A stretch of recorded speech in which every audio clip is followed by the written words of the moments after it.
Alright guys, time to go back again today. Hope you're all doing well and enjoying your day so far. And what an incredible Bahrain Grand Prix we have just had to kick off the season. Remarkable turn of events. I can't believe what just happened in these final few maps. A Ferrari 1-2 to finish it off. Charles Leclerc wins the race. But what happened to Red Bull towards the end? Mercedes somehow managed to snatch a P3 and a Haas in P5 with Magnussen. So much to dive into. Very much intrigued to your thoughts in the comment section below. Hit the like button if you enjoy. Subscribe if you're new as always. All that good stuff. Firstly, before the race even kicked off, Hamilton, I don't know what he was playing out here, jumping off the kind of the bus that was patrolling the drivers around the track. But going into the race, the theory was it'd probably be a two-stopper. We saw this kind of come out before, softs, then maybe mediums, maybe hards, into softs towards the ends. As it turned out, pretty much everyone did a three-stop. And honestly, the hards were completely atrocious. Hamilton was the first to try it. After only about 11-12 laps or so, they were atrocious, and if anything, did pretty well to manage to, well, fight their way into decent position at the ends. The Mercedes also seemed pretty terrible on the hards in general, but on the softs towards the ends, seemed somewhat more competitive than maybe they were expecting to be. Just, well, so much to discuss.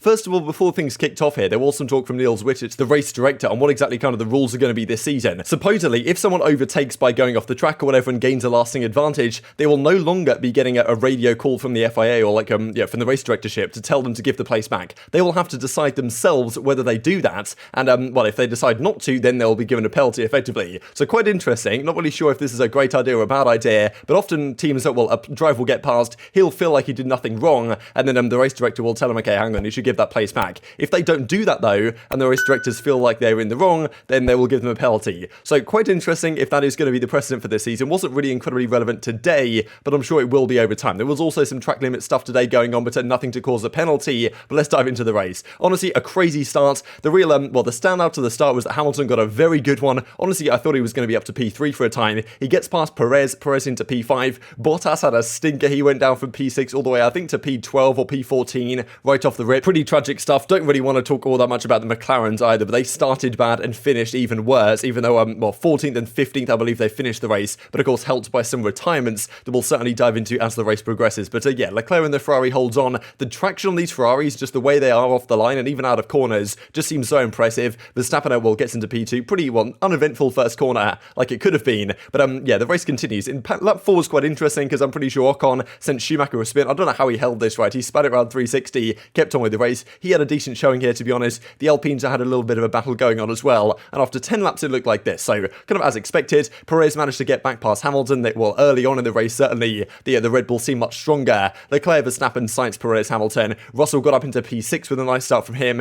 and then, as you can see, Bottas from P6 all the way at the top 10. But honestly, there was a bit of a tussle going on between Magnussen and the Mercedes, right? Like, Haas are really mixing it up today, which is just fantastic to see. Anyway, lap 13, this is when Hamilton decides to pit, or at least the team decides to pit. He was like, okay, a bit of an early stop, to be honest. They put him onto the hards. Weird decision, I thought, coming in so early here, but they try out the hard tyres. The first couple of corners, he was all over the shop, right? Had no grip at all, and eventually gets past Guanyu Zhou again, or Zhou Guanyu, but yeah, manages to make that happen, but it was a tough time for him, and eventually the hards just proved to be the wrong compounds. The other teams definitely did not follow suit, pretty much, even though I'm pretty sure they put Russell on the same tyre, then had to take him off that as well. So not a great, well, decision really all across the board from Mercedes in terms of strategy, but they got bailed out by the Red Bull guys towards the end. This was what we were looking for, though, this season, right? We were looking for this close racing, and there was about a series of 3 laps in a row with Verstappen and Leclerc. So Leclerc came out of the pits. I'm pretty sure Red Bull played the undercut. They put him onto another set of softs. Leclerc came out the pits right alongside him,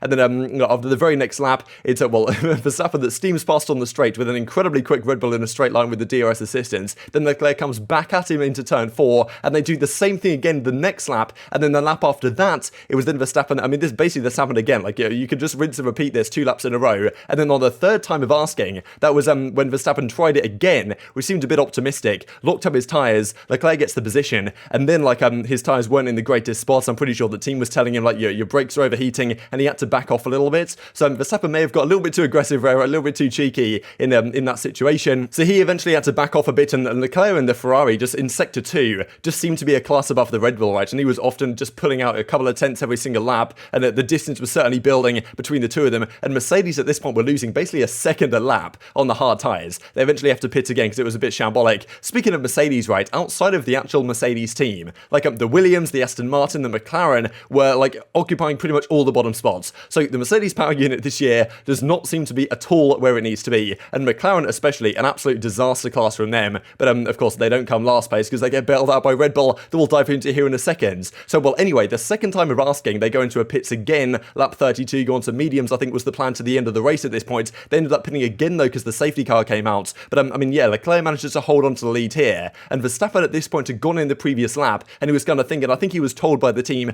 don't push the tyres too hard on the outlap, just because, you know, you'll burn them out effectively because you've got to last on these tyres 25 laps, and the degradation seemed pretty high on this circuit today. But he thought he could have pushed harder. He was complaining to the team about it. He basically said, look, that's 2 times I have taken it easy on the outlap because you told me to, and not been in front. He reckons he could have got in front if he'd have pushed it harder, got the extra grip, been a little bit closer to Leclerc as he came out of the pits. Now, you know, Ted Kravitz, I think, looked into the data here, and that wasn't necessarily what the data, basically it was like, okay, Verstappen, maybe he could have gone slightly quicker, but it might not have been enough to take Leclerc, and anyway, Leclerc probably would have got past him at some point, just because the extra pace that Ferrari seemed to have today, and well, Leclerc in the driving seat. So lap 45, things got very interesting, because Red Bull seemed to get very lucky in a way, because they, well, go into the pits, both Red Bulls go into the pits, and the very next lap, it's the first Honda, Red Bull powertrains, whatever they're called nowadays, car, that well, decides to explode. Now, I don't believe this is the same issue the actual Red Bulls had later on, but Gasly's car basically has some sort of issue, flames start coming out the back, it shuts down. That was we expected to see some sort of reliability issues today. I was not expecting it to be for the Red Bull powertrains engines. Now, well, anyway, Gasly's race ends, that comes to an end, the safety car comes out. Now, well, pretty funny here, right? I'm sure Lewis was seeing all the cars come past him thinking, well, you know, if only that could have happened in Abu Dhabi last year. But yeah, the way the rules are now written, all lapped cars now have to overtake. They all came through. The safety car procedures were followed to the T, and then, well, the safety car went in, we got racing again. Now, of course, this did mean Leclerc had time to go into the pits, put on a new set of softs. Pretty much everyone pitted 3 times this race, I believe, which is honestly just creates like a great potential for future races, right? Because yes, the Pirellis might be pretty dodgy, but it does mean that there's a lot of pit stops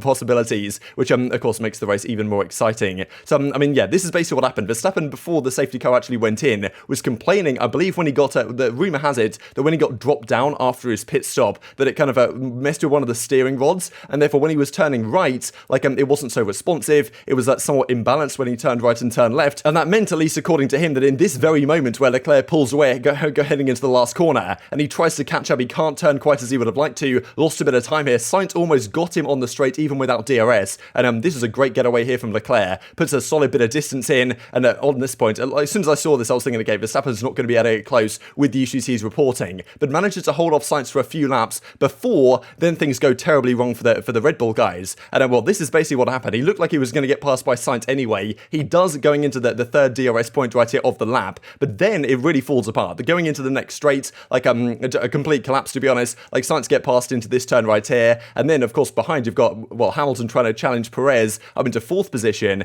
and then as well, Verstappen comes into the final straight, he basically loses all power with his engine. So something went dramatically wrong with the engine here right towards the end of the race. I guess it would have maybe gone wrong slightly earlier if the safety car hadn't been there, but who knows. He's complaining on the radio, and understandably so. He was basically saying, like, what do you want me to do? But you know, it's like at that point it's all on you, I suppose, at the end of the day. And he comes, well, everyone comes steaming past him on the straight, and the car shuts down, and Perez is sitting there thinking, oh, hang on a second, like, what's going wrong with his engine? Now, well, I've got 3 laps to go to try and hang on to the podium. And Hamilton was pushing really hard indeed, Perez here, to try and get past him on the back straight. As you can see, like, flying down the back straight here with DRS open, and didn't quite have the pace to get past Perez. I think in really the middle sector, like, they were still pulling something out. This seemed like Hamilton's last chance to get past, but onto this final straight, the engine locks up, and you can see, like, Hamilton has to correct it to the left-hand side to go around Perez as he just crashes out of the race. Like, his engine just gave up on him, and within, like, 3 laps of each other, both Red Bull cars suffered very similar failures. That rumor has it it's something to do with the fuel pump, or at least it's some sort of fuel issue that ended up causing this, well, both retirements from both Red Bull cars. So, remarkable scenes. Within just a few laps, they, well, both of them crash out of the race, or not crash out of the race, but both of them have to retire, and at Mercedes, after a shocking, few weeks, to be honest, they find themselves on the podium anyway. Like, Lewis Hamilton seems inevitable, but yeah, honestly, unbelievable. Like,